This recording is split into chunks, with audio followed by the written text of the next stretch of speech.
So basically, I never told you guys what I do exactly. तो मैं PhD कर रही हूँ from one of the CSIR laboratories. ये मैं आज आपको इसलिए बता रही हूँ क्योंकि बहुत सारा कन्फ्यूजन और डाउट है कि पीएचडी में कैसे एडमिशन लेना है, और स्पेशली अगर सीएसआईआर में पीएचडी करना है तो आप कैसे एडमिशन ले सकते हैं। अब इसका एक बहुत बड़ा मिसकंसेप्शन ये है कि that only if you have JRF and if your CSIR net qualified तभी आपका एडमिशन हो सकता है, पर ऐसा नहीं है।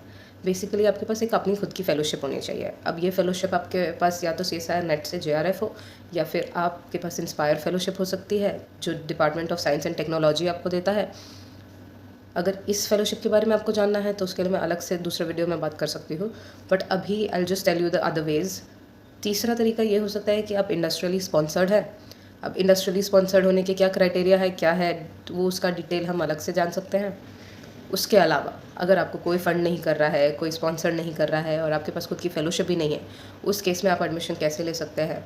तो वो ये तरीका है कि आप हर सीएसआईआर के अपने एक वेबसाइट होता है, उस पर जाइए, टाइम टू टाइम आप चेक करते रहिए वेबसाइट।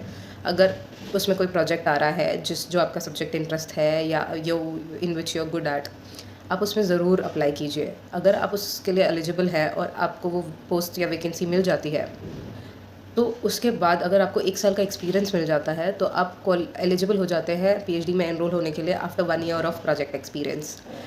हालांकि आप इस प्रोजेक्ट एक्सपीरियंस को बाहर भी किसी इंडस्ट्री में या कहीं पर यूज़ कर सकते हैं, but just in case if you want to do PhD from CSIR, आप इस एक्सपीरियंस को यूज़ करके इसका फिर अलग एलिजिबिलिटी क्राइटेरिया है और अलग कंडीशंस है which we can talk in detail in some other video, but I will suggest that you should take this vacancies very seriously and you should apply in such projects.